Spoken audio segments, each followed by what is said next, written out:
Welcome to Roots and Resilience. I'm Dr. Tejal. And I'm Dr. Nehal. We have had some incredible conversations with inspiring individuals that we feel compelled to share with you all. Listen with an open mind and an open heart. You never know, you might just pick up a pearl that might spark something in you. Enjoy. Welcome back for another special episode of Roots and Resilience. Every single episode we have is special, but we are super excited today to have the awesome Fiona Ellwood with us. So just a little bit about Fiona. She is a phenomenal lady, and I can't wait to get into our conversation. She has had an extensive career within the dental profession. Her journey began in her hometown in the Lake District, and she moved to Manchester where she qualified. She's had a really diverse and varied journey, and she is so enthused and energized by positive, intuitive people. She has a first class honors degree, a master's, and three postgrad MSc certificates. And she's on the last leg of her doctorate, and she's also a trustee for Dentaid. And this is just skimming the the tip of the iceberg when it comes to her credentials and her experience. But without further ado, welcome, Fiona. Thank you very much, and thank you for the kind introduction. It's always one of those marathons, isn't it? When people say to you, "Could I have your bio?" and you think they can't possibly read all of this, but when you've had such an extensive career, what do you cut out?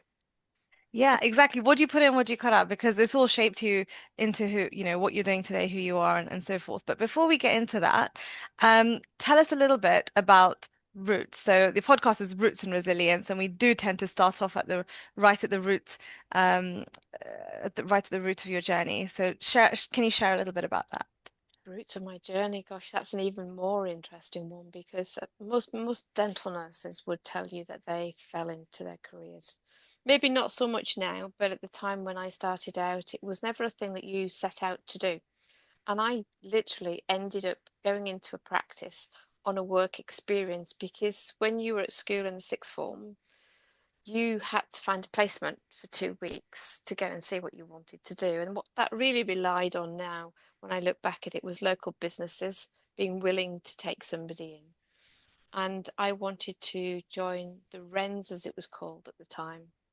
And you just couldn't go and do that for 2 weeks. It's just not going to happen. So What's the Lorenza, sorry? it was the Royal Women's Navy, really. It's Okay. not called that anymore, but it was quite bizarre because I thought I wanted to get into fitness and everything, and they said, you really need to do a career before you can get into that side of things. So you need to look at what you could do as a career. So when we did this stint at school, there was just nothing there that really interested me. And by the time I thought, oh, maybe I can go and do that one, or maybe I'll go and do that one, they'd nearly all gone. And the only thing that was left was dentistry. Nobody wanted to go to the dentist for 2 weeks. And I let you into a secret in that when I went, everybody just laughed because as a child, I was absolutely terrified of the dentist. And every time I went to the dentist, I had to be dragged out of the toilet because I wouldn't go and see. I was so scared. And I think it was because it was the unknown. Once Mm. I knew what was going on, and it was probably an era when there was that smell, and I've still not bottomed that smell now. I never smell it anywhere unless I'm used to the smells. But there was just that smell that used to put the fear of God into me. And I just wouldn't go. I had to be dragged into the chair. So it was hilarious, apparently, when I announced that I was going to spend 2 weeks in a dental practice. But it was really enlightening. It was a gentleman who was coming to the end of his career. And if I said he still wore the round neck, thick cloth, white long gowns that tied around the middle and that fastened at the back and had long sleeves, and he had half moon spectacles, and he had that old fashioned green chair, and he pumped it up with his foot. It was really old practice. So if that wasn't going to frighten me off, I don't know what was really. So that was the very beginning of my journey. And I never really got it out of my system. So what was it about your experience that sparked something in you to take it on and go for it or be part of the profession? I think it was the next move actually. I don't think it was him. I think he whetted my appetite, but I think I left there thinking, hmm, that might be worth a thought. But that was about it because he scared me. He Hmm. didn't speak. He was very old school, Mm. um, very polite but very stern. Didn't really speak to anybody. Um, but the next practice I went to was more of a team. There was multiple surgeries there, and there was a real camaraderie in the team. It was a family-run business. There were seven or eight surgeries. There was lots of nurses. There was a hygienist there. They did things together.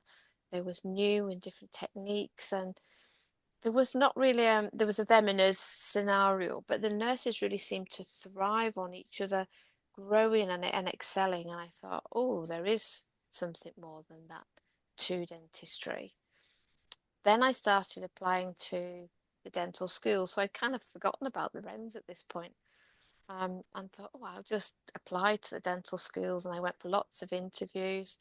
There was lots of them that were a little bit disgruntled because at the time that I arrived, they were trying to put me on the hygiene and therapy courses, and I didn't want to be a hygienist or a therapist. And bearing in mind we're going back quite a long time now, the limitations of what those professional groups could do was quite narrow. And that it just didn't do it for me at all. I just need to be doing something all the time. I liked the challenge, the change, the caring. Not that people don't care, but I didn't want to be doing the same thing day in, day out. I could just see that as my busy mind not dealing with that. And I'm quite a sporty, active person. I just needed the hustle, the bustle, the ability to be intuitive, to have to be agile, to change, to be on the ball, all that speed, but professionalism, the chop, the change, challenge really it just excited me. And then when I decided which dental hospital I was going to go to, and I got my place to stay and everything, a gentleman went to the Lake District, came to the Lake District, and he wasn't a local person. And if you ever understand remote rurality and country places, you probably understand that that is quite significant.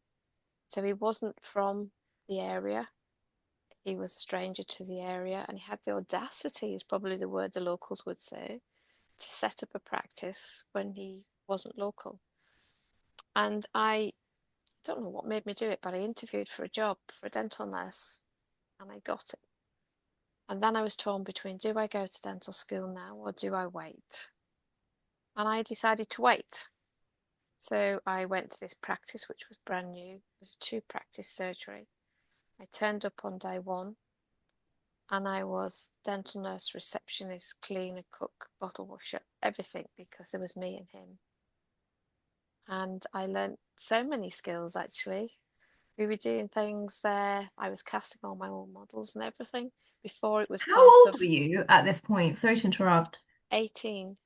I left Wow. school at 18. So, because I stayed on at school. So, yeah, I was 18. So, yeah, I was casting models, I was making appointments, I was learning all the tricks of the trade, um, and really, really enjoying myself.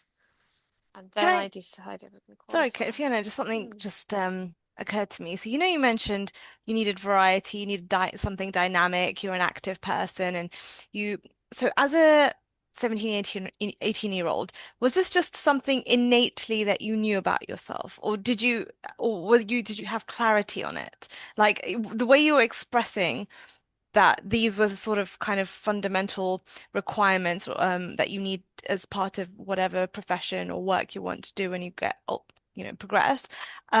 You articulated it incredibly well, but at the time, was that something that was as clear, or was that just something deep down that you sort of kind of had a hunch or again intuition around? I I think this is some of the things that some people struggle with and some people don't, and particularly around me, is that there were things that happened in my younger life that made me find clarity and search and find myself within. So I've always been quite sure of who I am. I know what ticks the boxes for me and what doesn't. And for a long time, there was never any give between the black and the white. It was the mentoring work, and we'll probably get to that, that changed me in being black and white. And I've searched that for quite some time. I've looked inwards at that for quite some time. In fact, doing my doctorate has brought it back again because I went to Pennsylvania to a conference which I won as a scholarship as part of the doctorate. And part of the abstract to go to that was you had to put an abstract together that gave the sponsor the sort of warmth that you would spend that money wisely, that you would really collaborate with that. And some people know, some people don't know that, but my mum is from a Cypriot background, so I have that difference. Living in the Lake District at the time, when I was young, there were very few people who, as people told me at the time, I was different. There may have been the local Chinese restaurant and my mum, a couple of other families, but that was it. It's changed now, like everywhere has. But the diverse culture wasn't really around at that time. And I struggled a bit at times with that because there was a period in my life where I was bullied quite badly because I was different because of my mum and her culture. And it was a difficult time, but it really makes you look inwards and start searching That's as to who incredible. you are. It Mm. changed me completely. There was a particular incident that changed me as a very young child, and you grow up there knowing you're different. But the most bizarre thing is knowing I was different, but from my father's side, they were all local. So it was really quite bizarre because in those communities, everybody knows everybody, and eventually somebody's related to somebody, whether it's through marriage or whatever. Hmm. And we were different, and it did have an impact, and we all looked very different. But the most bizarre thing was having come to terms with being different and it being an issue for some people that ultimately when I left Penrith, and that's not a thing, that at that time you really stayed in your communities. Some people left, but close-knit families didn't always separate. And I was the first in my family to have left. So when I went to Manchester, there was a moment in time when I moved into Manchester where I looked around and I didn't have to watch my back anymore because I wasn't different. I So did you, almost looked like everybody else. that's, ho- did you Mm. find when you were growing up, did you actually feel different or were you made to feel different? Both. Okay. But I say both because there's a lot of who I am in my personality, in the things that I like, the way that I am in myself. I'm very, very much like my grandfather, and those traits are there. And that was what I put in my abstract is I was trying to understand if I'd gone down this path for a particular reason. So the cultures cultures change over time, don't they? But when I used to hear the stories of the difference in the way that the communities were in the Greek Cypriot side of Cyprus, and my mum and my grandfather would tell me stories about women walking behind men and or not even on the same street of things. It really fascinated me. And then I look at how my mum is as a person and how my gran was as a person, and I just there's a lot when you read into things about how you form your life on the stories you're told, and you live a story, and you choose at some point when you realize it's a story in the narrative of family. You find that peace eventually to look at it and say, whose story am I living? Is it mine or is it theirs? Hmm. And it That's so makes you, beautiful. but it does make you stop Yeah. and think, and I am so passionate about my heritage, so passionate about it, even to the point where many people will know I get quite cross when it's denied. Mm. When people want to put me in a box and Yeah. say, well, you're that person, Um, I've been part of a lot of the EDI talks, and even to the point where some people will say to me, "Why are you involved in EDI?" What's EDI? The Equalities, Quality, Diversity, and diversity, Inclusion. Oh, inclusion. yeah. And those talks I find really interesting. Hmm. I think it is on the map, isn't it? It's Mm. and it should be. It absolutely should be. But do you know what strikes me about you, Fiona? I just have this sense that you're so thick-skinned, right? You're super resilient, really thick-skinned, and you're so calm, composed. And like you said, you've got a real sense of being self-assured. And I don't know if you think that comes from the experiences you've had that have forced you to build that thick skin. Do you think it's possible for people to become more resilient and build that thick skin without having those really low lows? No, there is a part of me that says you can have strategies and things to work around that help you protect yourself if you feel that that's what you need.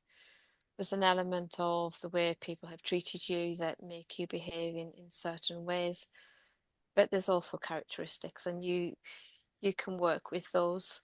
But I'm a great believer in you are who you are. The rest you have to work with. That's so true. And but also Yeah. just going back to having such sort of challenging experiences at quite a tender stage of your development, right? The way you talk about it, it sounds like an average person being bullied would be forced to express themselves often, I can imagine, through a lot of anger or holding this resentment or anger within themselves. But it sounds like you started to do this deep dive and introspecting and reflecting really, really early. And I find that incredible, Fiona. Sounds very ma mature response to something that you're going through. Was it really, was there any anger? Were you not angry at all? No, no, because I didn't understand. I really didn't understand. And there was a reality. There's nothing wrong with being different, but the reality was that I was different and they just couldn't handle it. That's Hmm. just the way I saw it, Mm. So you and accepted almost that. So, you can't change that, can you? You can change their Yeah. behavior, but you can't change that you do have a different heritage, and your family look different. It is part of a reality, so you have to look at that and think, well, what can I change in this? And I can either sink or swim. yeah. And was that the reason that really nudged you to move out of Move Lake out. District and move to No, Manchester? no, I don't think it was. I think it is the fact that um, I needed more. I needed Mhm. more. So I loved the Lake District, but I needed to do more and not to see more, but I also needed to do something academically to keep my brain busy. And I had a partner at that time, and he was moving around the country as well. So, the years had slipped by this point. So he'd moved to Manchester. He had been moving around not far away, but at that point he'd moved to Manchester. So I followed him.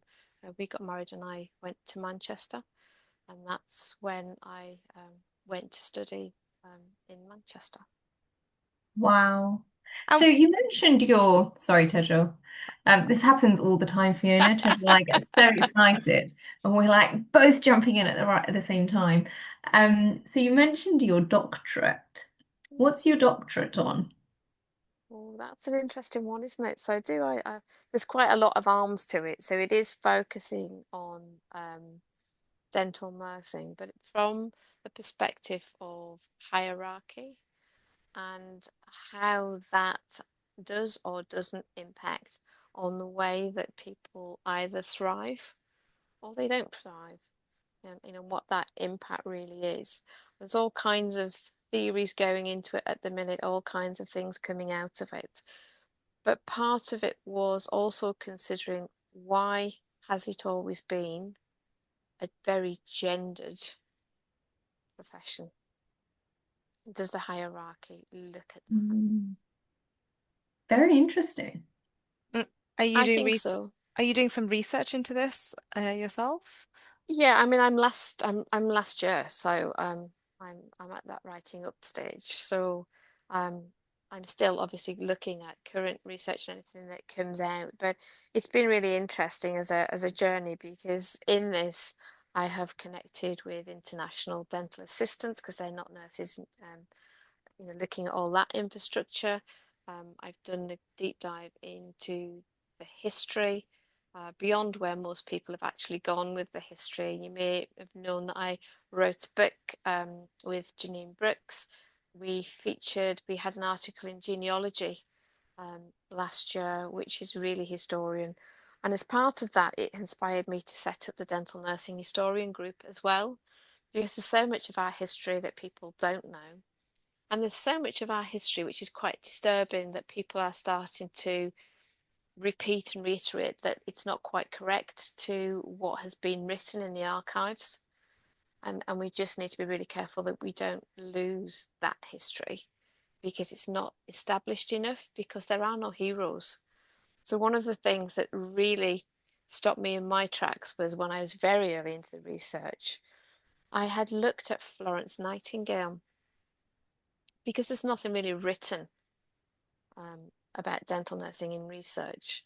I looked at Florence Nightingale as a woman in nursing, whether she could be my pillar as to who I leant on to say, this is how she established herself, this is how she came to be, this is what she did. Is it what we could have done or we didn't do? And really start to unpick all of that work. And my supervisor said, why are you looking at somebody who's not anywhere near your professional group? Surely that's a point to explore that there is no hero in dental nursing. There is no first person. There's a first woman in dentistry. Hmm. Lillian There Mm, is Lindsay. no, mm, yeah. Yeah. we don't have that um, first person, that hero. We have a group of people, something like 175 dental nurses sat the first exam and 135 passed. But there were dental nurses long before that, and yet there is no hero. And what was it that made me look for a hero? There's so much started to unfold. You can imagine the melee of tracks I've got coming together in this What in this sort of last leg. what do you get out of this whole process of exploring this subject? Like what does it do for you?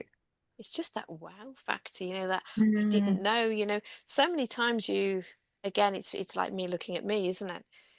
How many dental nurses or dental professionals, it's not just nurses, get up in the morning and know what their day's like. They get up, they get washed, changed, dressed, travel, get changed again at work. They get through the day, they do what they've got to do. Yes, they might live what they're doing all day or part of the day.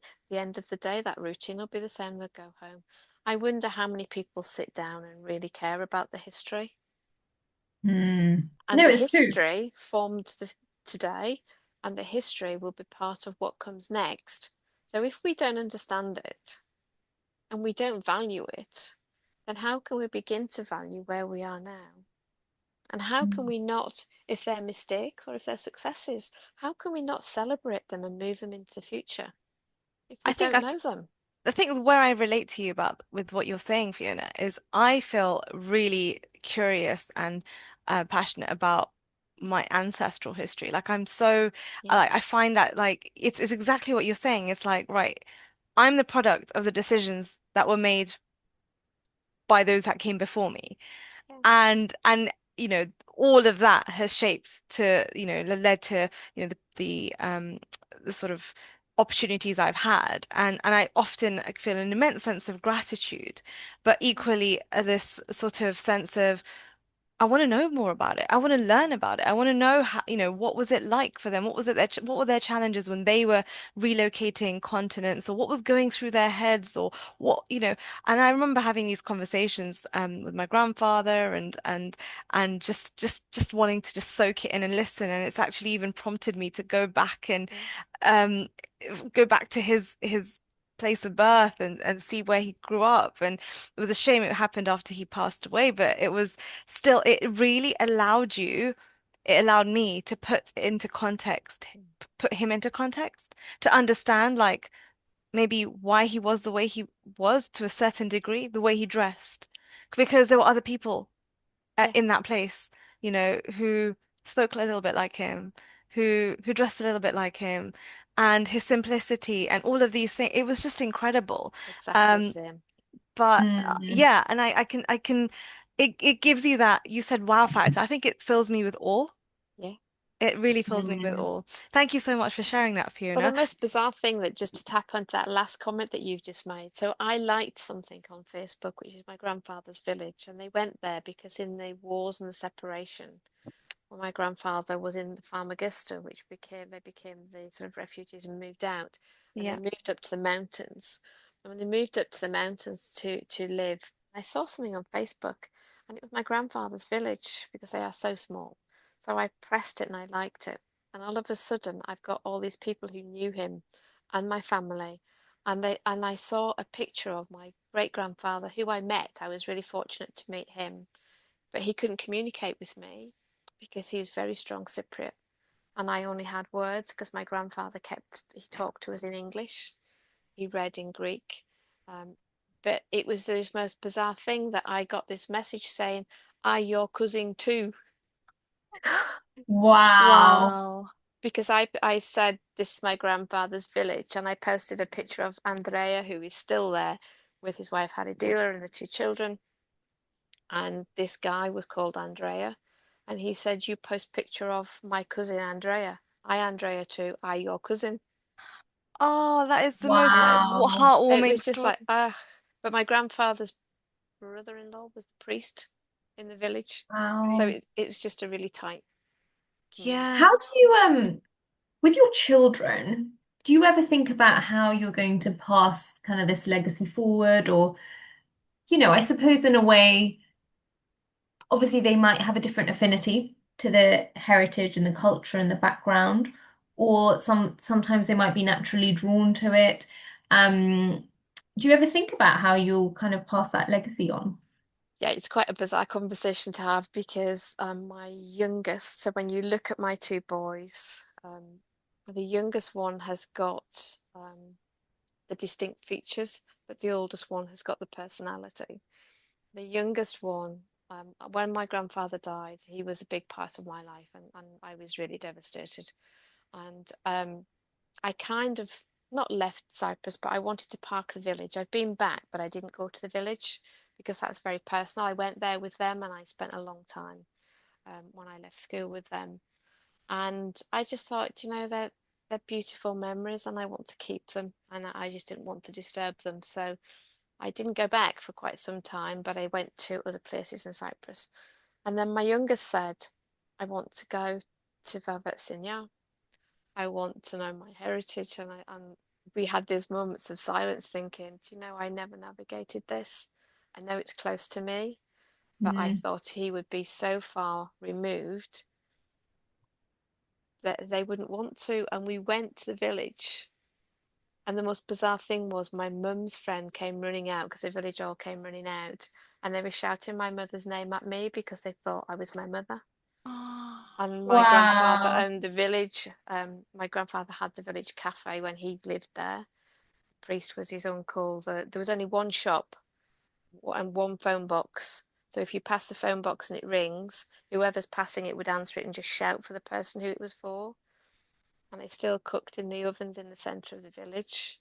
And the women worked the olive groves whilst the men sat and played cards at the coffee shop. it's like almost time is like has It stayed stood still still. in these It's places. And I what I Wow. found so fascinating is that like the families moved out of that place for decades, generate like multiple generations now. And when you have no address and you just mention the family name to somebody who's been living there, and they'll be like, "Oh yeah, this is where they lived." And the most bizarre thing happened because we had no address. We just turned up to this place, and I was just like, I want to soak it in. I just want to just wander the streets, the same streets my grandfather probably ran down, cycled down. I just want to just. I had no really expectation to but these conversations, from we just started off at the local temple, and we just happened to mention why we're visiting, where we're from, and this is our connection, this family name. And they're like, "Oh yes, the house was, just here." Yeah. And and he actually took us there. And my mother was with me, and she has very sparse memories from visiting that place. And she knew, like, roughly, okay, it was next to this building and it was next to that building, and it all kind of added up. And then and then here we are, and things have changed. It's now a school, but like we kind of went into that building where she may have been as a young child to her ancestral home. But what I just find incredible is decades have passed, but with literally no information, we were able to locate. And I was just thinking, 100 years from now, I mean, neither of us have kids. Not that anyone's going to come looking for the home that I grew up in. Don't have any expectations for that. But even say if they did. If they came to my town and asked somebody, "Do you know this family?" So they'll be They'll like be like, looking, what? they'll be looking at you, being like, "No clue whatsoever." And I think I it's wouldn't be just so sure. I wouldn't be really, so sure. Yeah. I don't know. I think it's just the magic of in a small community. It's just Mm. that that imprint that you have on that community, Yeah. people remember. Yeah. Um, Mm. and it's like I just found that incredible. Well, my family found it strange because they're just so welcoming and overwhelming, and when they all ran at me, the boys are looking, thinking, "What is going on here?" But that because they thought I was my mum. But they have that Mm. affinity and that love and that Yeah. kind of that those that general It's a genuine connection they that feel to yeah, you even that though they've they been come. separated, they Yeah. still really value those things, and I think it's But you beautiful. know, it's that strong sense of community, and research does show that actually, if you have a strong, social capital and a sense of belonging and a sense of community, people are happier. You see that, those documentaries about the blue zones, is it? The blue, where everyone lives, or they've got the Yeah. highest Yeah. number of people that are above 100 years old. And one of the key things is sense of community. Yeah. So it's amazing that you managed to take your sons there as well, and Yeah. for them to experience that. If you're enjoying today's episode and you are a female dental professional, we'd love to invite you to our monthly face-to-face coffee morning. It's a safe, supportive, intimate space to connect, share, and grow together. You can express your interest by filling in your details through the link on Dr. Tejal's link tree. You'll find it in the show notes. Now, back to the episode. Fiona, tell us about one of your hobbies. Talk to us. Talk to us You about knew that was coming, Fiona, didn't you? Well, talk to us about that. one of my horses, you mean? Yeah. I mean, Yeah. my horses, yeah. Yeah. Horses are yeah, they're just the wonderful, wonderful animals, gracious animals. Did you And I grow up find with horses? I loved them from the very beginning, as long as I know. I started riding. There was a local horse next to my uncle's house out in Ullswater in the Lake District, and I used to go and see the ponies there. And I didn't have my own for quite some time, but I had cousins with farms with horses and used to go out and ride those, and eventually got my own. But I find them intriguing. You've really got to have, you can tune into them. And Mm. I helped with the riding for the disabled for a long time as well. And helped in a sanctuary where some of the horses had been treated badly or had been left and looked after those. Um, my first horse as an adult was a horse I decided, foolishly, I think, um, to buy because she'd come into the animal sanctuary. She was in desperate need of food. In fact, she was going to the slaughterhouse, and I wouldn't let her go because there was something about her. Whenever I pulled up in the car, she would neigh. You could hear her call at me. Um, she just took, she just tuned into me and me her, and Your I took intuition it. coming to the Yeah, forefront again. Yeah. Little whispers. yeah, absolutely. And I started feeding her by hand because she'd stopped eating. She was really quite poor and quite ill. And in the end, I bought her off the dealer. Um, And I got her up to looking. She was stunning when when we lost her in the end. But I did try. She was 4 years old when I had to give up with her because I got her back to full health. She was an ex-racehorse and she didn't make it. She'd broken down, which is why they weren't very kind to her at that point. They put her into foal as a young horse because they wanted to get money back on her. And then she was just left really. So that kindred spirit, I worked really hard with her. Started riding her. Every time you move the goalpost, you really need to be careful because I really invested time in winning her confidence and her trust. And on the ground, grooming her, being with her, you couldn't have had a nicer soul. She was quite dangerous to ride.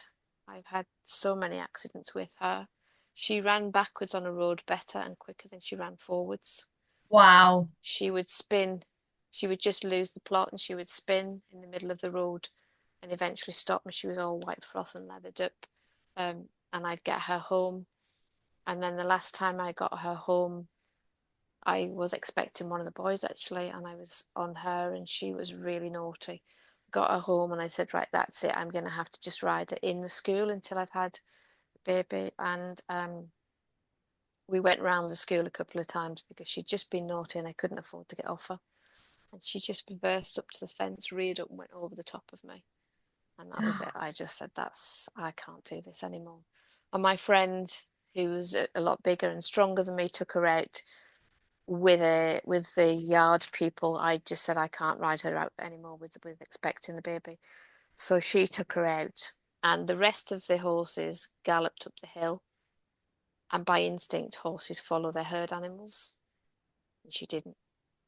She stood at the bottom and spun out of control, and then flipped herself inside out and charged the opposite way. And my friend brought her back, and she said, "I'm not getting on that again. She is too dangerous." So we had to make a really difficult decision with her.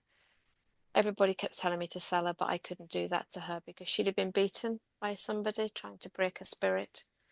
And equally, she would have hurt somebody, and I could never have forgiven myself.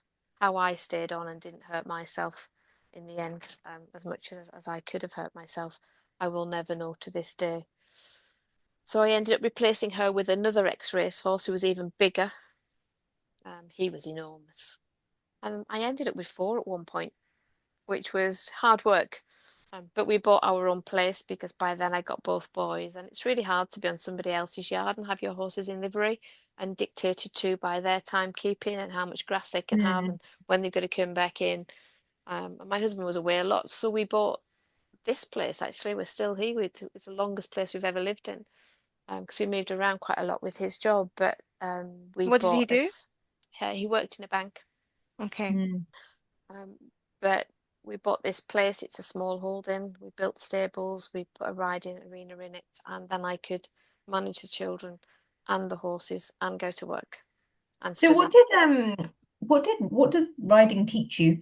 Because you do a lot of mentoring, you do a lot of coaching, and you're extremely passionate about that. Um, do you feel like your riding showed up in that? Yeah, no, absolutely. So I'll turn it on its head a little bit. I love education, and in one of my teaching qualifications, you had to do a practical session. You had to demonstrate something in teaching.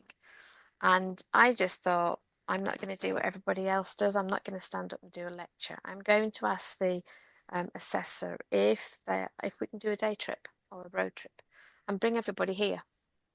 And what I did was I lunged my horse. I don't know whether you know the term of lunging, where they're No. on a long No. lunge line. So you're stood in the middle and they go around the outside of you in a circle. Okay. And you, with your body language, you give commands and they move to your body language. So you can't talk to these creatures, but my goodness, you can communicate with them. And your body language, the way you stand, your eye contact, everything makes them move or stop. And the one thing I wanted people to understand was that it isn't just how you speak to people or the way you talk to people that is good communication. What I wanted to show to them was that how intuitive you could be and how you could use different modes of communication to change things and to get through to people. So when you're teaching, you need to stop and consider what is it you're doing that's not getting the best out of that student, or what is it that you're doing that is getting the best out of that student, and how can you change? So not only did they learn how to sit on a saddle, but not on my horse, because I wouldn't have done that to them. That was on a stable blog. But I showed them the commands. So in the lunging circle, you have verbal cues or body cues, and this horse is walking, standing still on the circle, and my commands were taught to him. So if I had the lunge line in my left hand and the end of it in my right hand, and if I just shut the end of the lunge line and said walk on, he would walk on. If I dropped my eye contact or I stood up straight, he would just stand still. If I picked up the circle, the lunging whip, and just pointed it so I got a triangle because of their vision, then he knew that whip meant, and I was never ever, you don't hit them with the whip. Let me get that absolutely clear.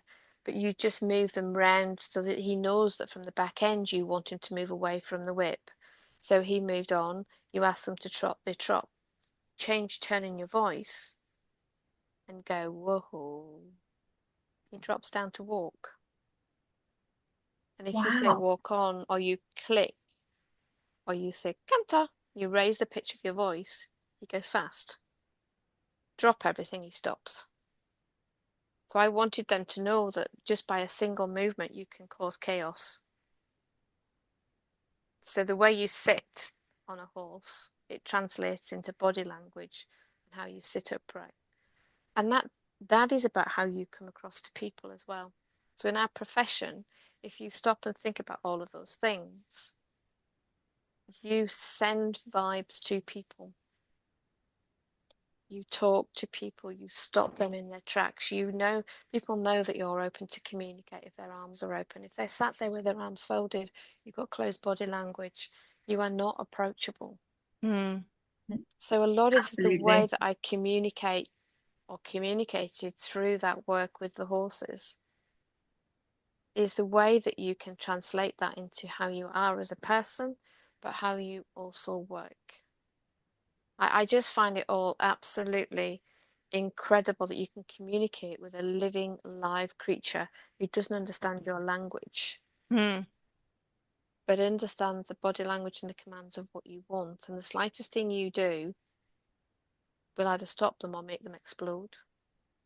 There is a It, little bit in between, but it's fascinating, this sort of transferable, um, uh, this transferable, what's not the skill, but what's the word I'm looking for? The it's an concept of approach, isn't it? community, yeah. Yeah, yeah, absolutely. It's incredible, and I think that's what they say, isn't it? Like non-verbal communication is literally when a patient leaves, I think it's 70% non-verbal, 30% verbal, in terms of how they feel afterwards, and that's all based on, like all the things you said, eye contact, body posture, are you open, are you able to control the situation, the conversation, and So all of those things. It's if really, I really dare add interesting. to that is that if, and I've had young horses, if you're out on a horse and the world's going wrong underneath you, and we're talking about a ton of animal underneath you with a mind and a brain of its own, if you do not respond calmly, you exacerbate that fear because they're then scared of you as well as whatever they're scared of. Hmm. Mm. Do you think that's why you always speak so calmly? Probably, yeah, most likely. And I also think that I rarely speak from a place where I haven't got a command of what I'm talking about. If I don't know the subject that I'm talking about, then I'd still be calm, but usually my discussions are well informed, or I've got a Hmm. real interest in the topic. Hmm. It That's takes a lot for me fascinating. to change, um, that approach. I'm very quick on thinking of response, but I don't wait. I don't have a response before somebody's finished because there's always the caveat, isn't there? But I find people intriguing actually. But I must quantify that in a way that I'm actually okay being me. I'm really okay with people, but I'm also okay with saying, you really are not for me. And, I think that I can try and I can try and I can try, but after a while, yes, I will always be professional, in whatever circumstances it is. I'm not, just talking about dentistry, but I do find that you can waste a lot of energy trying to be different for somebody else to please somebody else. Hmm. And I And I think think if you that have to do happens that, all too often. mm, Yeah, I think people struggle to say no.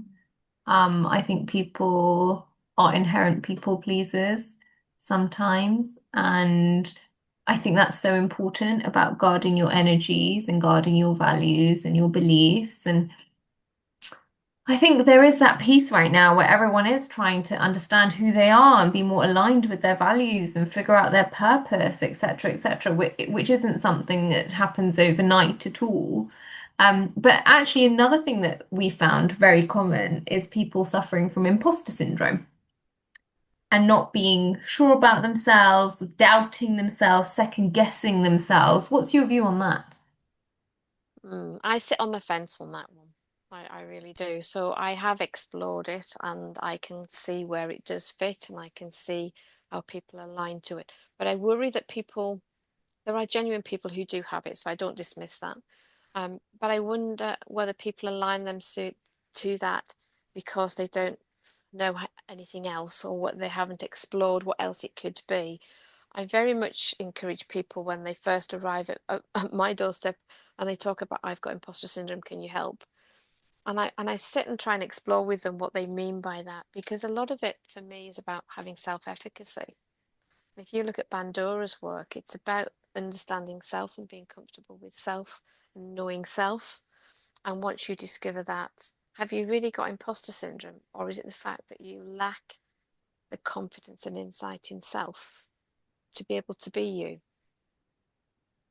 And I would always think that they're two very different things. It's very easy if you need a label to use the label of to use it as imposter syndrome. Whereas I do wonder if people who believe that they've got imposter syndrome, if they explored self-efficacy, whether they might change their mind. Pandora's work is fascinating, and I really have liked the self-efficacy and exploring that rather So than. for our listeners, Fiona, could Mm. you, I suppose, simplify that concept of self-efficacy? Other than looking at self and exploring self and being Mm. sure of self, if if you lack the confidence in yourself, if you can't see the strengths, the weakness, the limitations that you either make for yourself or that you feel that you have, if you don't recognize you, then for me that you're lacking that self-efficacy and there's ways of building that. You need to discover what your strengths are, what your weaknesses are, accept them or acknowledge them or work with them and find strategies to do that. So you grow yourself. It's really courageous to look inside and to discover who you are. And if you want to work on those things, then you can work on those things. But it's very different to imposter syndrome in believing that why are you there and everything else. I think if you have self-efficacy, you answer the imposter syndrome questions. So that that I would always say before you come to the conclusion or decide that you have got imposter syndrome, please read Bandora's work on self-efficacy and make a decision for yourself. And it has to come from self. And if you're not ready to acknowledge or accept self, it's really hard not to frame yourself as being, in the imposter syndrome state. Mm. That's so interesting. I find that I fascinating. And I think Yeah. when we host our coffee mornings, this is a conversation we've had quite a few times, or it's a concept that's come up quite a lot. And I think it is quite prevalent. Maybe the term gets flung around possibly It does. inaccurately as well in some Yeah. situations, as you're alluding to. However, I think there is this general quite common challenge of lack of self-belief, self-confidence, and all of those things. But what's really hopeful is that you've said that by doing a bit of self-work, these are all things that can be worked on. It's not something that you're stuck with necessarily. And I think that hopefully will give people a lot of motivation to sort of read Pandora's work and do Mm. a bit of a deep dive, but which it's easier said than done, and it's a journey in itself, and it can be quite an uncomfortable thing to do, and you've got to be ready to kind of go there Yeah. and to explore these quite uncomfortable parts of you and who you are, and it's easier sometimes to just plow on and ignorance is bliss. But I think you've got to also find ways in which it might be meaningful and um uh productive for you to Mm. kind of do it. And for me, sometimes I think travel is an incredible way for me to do that sort of explorative work. And I love Mm. that. Mm. Mm. Um, but that's I just I that's think there's something around if people are adamant still that they have imposter syndrome is if they can ask themselves why and find the answer, you're already tipping into Pandora's work. wow. Yeah. That's great. That's a great bit of food for thought there. Thank you for sharing that. And couple of things. I know we've been before we conclude actually. Uh, you You haven't talked touched about dentistry really. That's never what we want to talk about, is it? You know, it's actually refreshing to have these different conversations because I think one other thing that dentists really need to do is do things they enjoy outside of dentistry. and pursue Find interests hobbies. outside Yeah. of the profession. And yes, we are married to our work in a way. Like we are married to the and we're really into it, and that's all great. But I feel like it sometimes becomes so unidimensional that you sort of lose those other facets to who you are along the way. And I think Yeah, that's you such a do. shame. And we should make time and prioritize those things that genuinely give you joy and that interest you. So two things was one of the things you mentioned was about being very familiar with saddles, because of your interest and experience with horses. So I know the saddle chair is quite a common part of the dental setup that a lot of us may be familiar with, maybe using. What if someone is thinking about getting a saddle chair or is using one? Number, how would you go about? Would you recommend that? Would you knowing how a saddle should be and whether that translates well into the chair version of it? Um, and B, yeah, what are your thoughts around that, and what do you have to say on that? I'm gonna try and not get myself into trouble with that conversation. So it did help me, but and there is a caveat here. You do need to also understand your body and your Yeah, posture. So I Hmm. studied human factors and anthropometry, so I'm pretty in So sorry, terms of what's anthropometry? it's all the measurements. So like the size of my hand and the span of my fingers. If you put that next to a very large gentleman's hand, the Hmm. span of his fingers, the breadth, the length of his arm compared to my arm.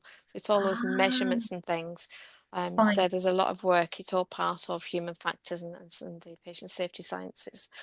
But going back to the saddle, so swings and roundabouts. And I'll tell you a really interesting story. I went to a dentistry show and walked past some of the stands, and I just like to look around. And this young chap was on the saddle chair stand.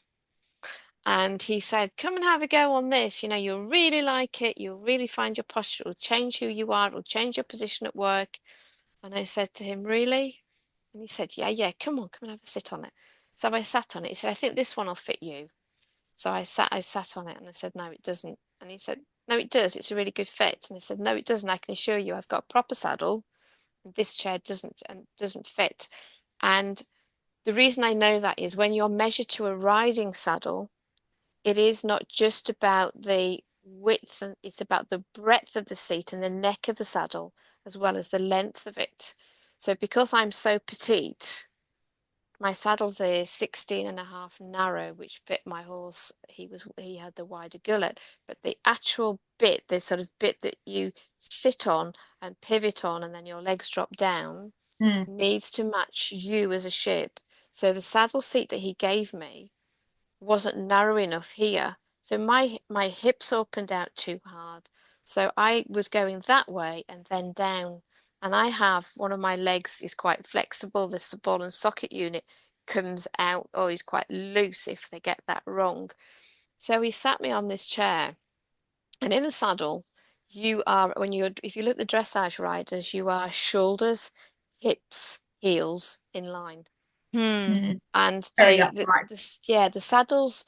Yeah. No, you did it. The saddles actually flick your pelvis into being an upright. The way that they tip the pelvis forward, and Yeah, like then the that. upper back is back. So if the measurements of that saddle chair don't put your pelvis in the right position, you are going to get backache. You are going to hurt, and that will translate into your shoulders and your neck. So I couldn't, in the chair that I was given, my legs couldn't drop down enough straight to get everything else in line. So it meant that I was overextending outwards before my legs could drop. So I was in so much pain when he did that because I mean, I did damage my spine, and I've damaged so many, my shoulder, my neck, my hips, everything. But that actually extenuated the problems that I had. So if you get a good saddle chair where they're probably fitted to you and they're not a bog standard off the Like a shelf, bespoke one. they would be absolutely incredible. For those who've not got back injuries and the off the shelf fits, I would say they'd probably be absolutely fine. But when you sit in a proper saddle and you move to that saddle, you know that they're not quite right. Hmm. Mm. But Mm. they do Mm. give you a better balance, that sort of center of gravity and fulcrum. If you think about trying to lean over a patient when you're working, if your pelvis, and this is what you do when you're riding, your pelvis moves independently of your back. So you're moving your upper body independent of that top half to the bottom half. They become separate. And I would really encourage you to watch the dressage riders, or when you ever go to watch it on there, you'll see how their lower, their hips and everything is going one way, and the back is going in time with the horse. And that's what we need to be able to do independently to be comfortable. But we don't do it. We sit No. statically. Yeah, Yeah. that's so true. Yeah. No, I had a little trial with it with the saddle chair 'cause I What thought did you think? that's the way to go. And I genuinely, didn't I get on with tried it. so hard. I thought it was just me. I was like, no, Tej, try harder. Like it was uncomfortable to begin with, and I just thought it's new. I'm not used to it. Keep going. So I kept going, and honestly, it was painful. And I think it's exactly what you're saying, is that Neck. neck is not quite well fitted. Right. Yeah, Yeah. And that's really causing my hips yeah. um to be Overexpand. Yeah, overextended. And yeah. I think I'm tight anyway, because from sitting a lot. Mm. And it didn't suit me, I don't But think. that But just changes everything. Your center of Yeah. gravity is taken away from you because you're too wide at the neck. It has to be narrower. yeah, yeah. So So I think everyone, bespoke saddle chairs, if you're listening, is the way forward. there's a gap in the market, maybe. Who knows? Um, Fiona, you also mentioned all these injuries. Yeah, neck, Oh, here we back, go. spine, hip. Sounds like every joint so far. But are these all related to horse riding, or most Most of of them? them. Most of them. And what possessed you to get injured and then get back on the horse again? To the thing that injured you, to the activity that caused you, the injury. What possesses you to keep going? If you don't, you've got to give up. If you Mm. don't get back on, you give up because that's just the end of the road because you lose your confidence and you would never get back on again. So if you want to keep riding, you've got to get back on. Now, I did something really stupid, and I'm really happy to share it with you because people need to know I do stupid things too. I had my right leg, my right, yeah, my right lower leg in plaster because my horse, it was the same one who was batty. She actually, and I should have learnt, but she had her food bowl she needed to eat on the floor, which is the best place for them to eat. And the horse balls that you can get for the floor fit into the centre of a tyre. So every time I went in and I put her food down, and I put her, it was in the right-hand corner. So I would go in with her food bucket. I'd put my right foot forward and I'd bend down and put the food in. At the same time, she put her right hoof forward and always stood on my foot. And eventually, one day, she did it one time too many, and I thought, ow. And I'm no wuss. That really, really hurt. And she didn't do anything that she normally does any differently. But it swelled up, and I thought, oh, I better go and have this looked at. And I'd got 14 stress fractures in that foot when I got there. So they put me in plaster. And this horse, and I'm not advocating anybody does this, by the way, this horse had to be ridden consistently, or it was just not, you're never going to get back on her. So, like a fool, I managed to get people to take me to the yard because I couldn't drive. And it took 4 people every day to get me on her. And I rode her with one leg in plaster just so that I kept getting on her, because if you hadn't, you wouldn't have got back on her. And I know it was a stupid thing to do. But sometimes you do silly things. And when you're young and you think you're indispensable, the world just keeps going round, doesn't it? But yeah, that wasn't the worst fall I'd ever had. But that was just her standing on my foot. That was sheer accident. But I Yeah. did all kinds. I did come off a riding for disabled pony. So I rode. They were great they're very sensitive. So we used to have the children and the adults come to the school, and we were part of the group. And the horses were so kind, so sensitive to how as people moved and talked, never put a foot wrong. But you take them out and make them be ordinary horses, if there is such a thing, and they can be as naughty as the rest.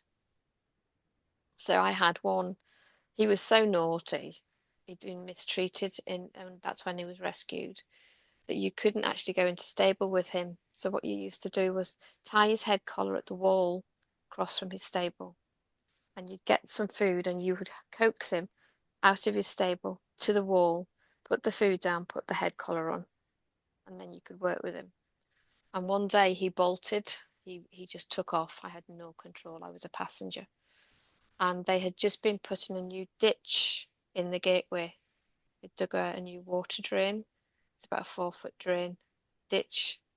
And instead of jumping it, which is what I thought he was going to do because I had no control of him, I sat back and I was ready to go with the jump. He stopped dead, and I went over his head and in and over the pipe, and ended up in A&E with fractured spine, in vertebrae in my back and in my neck, and had done some damage to my collarbone and a little bit of damage to my head. But I got out of the ditch, and he'd gone. He was back at the yard, and they came out and said, "What on earth have you done?" And they got hold of him, and I said, "Get me back on him now, or that's the end."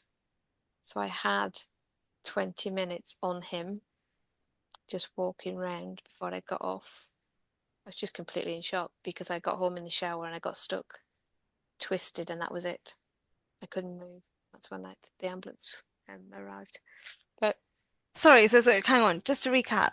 You got flung off this horse yeah, and then you went back on him for 20 minutes, yeah, probably with a fractured yeah, I did. Which you spine. didn't know about, which No, you I didn't know didn't know you about. had until No, you went to the shower after you went home and you were twisted and couldn't move. yeah. Fiona, you're one gritty lady, eh? You're made of No, steel. I, You I are, call it stupidity now. I look back at it in my older years. but wow, no, I mean I So don't what helped you like heal? Were you just always really positive? Yeah. There's no way Or was out it of it. that you really were like, I need to get back on that horse. That was your purpose. I need to heal as soon as possible. I need to get back on that horse. A little bit of both. I think that it's so easy to lose your confidence, and they know. And I Mm. don't think my world would never have been my world without my horses. They were my soulmates. They were my saving grace when life got too much at times, or things got too busy, or things got difficult, I'd just grab my saddle and go. Hmm. And I It's could a just relief. go with the wind, Yeah. I'd got a lorry, a huge 28-foot horse lorry. I'd go to the gallops, we'd go off cross country, and we'd go off riding for forever, go off on riding holidays. And it's just that wind that whooshes through your hair and everything else, you just this live creature underneath you going as flat out, and you just part of it. They let you into their world, Mm, trust you. that's beautiful. Wow. Thank you Fiona, so much, Fiona, for being so wonderful, so open, and for this genuinely interesting conversation. Good. There's what so much what more. I know we can keep going, but what a brilliant conversation to end. Um, this is our last podcast Oh, for is this it? year, and yeah, we're just so pleased. We managed to get you and get you on and find this time to be with us and to share snippets of your journey. It's just been so what's the word? It's just full of awe, full of Mm. curiosity, and just full of Jaw-dropping. passion. And I love that. Mm. Fiona, as we conclude, our closing tradition is around, for our guests to share one key message from their journey that you would love to leave our listeners on, with. Um, is there anything, stand out or piece of advice or something that you want to share, that I'd just say or message? if you want to have the best life that you want to have, is be certain of who you are and try and find out where you want to go and where you want to be, and don't be afraid to deviate. You Hmm. won't be disappointed if you deviate. You'll be more disappointed if you push on and it doesn't work. Listen. Mm.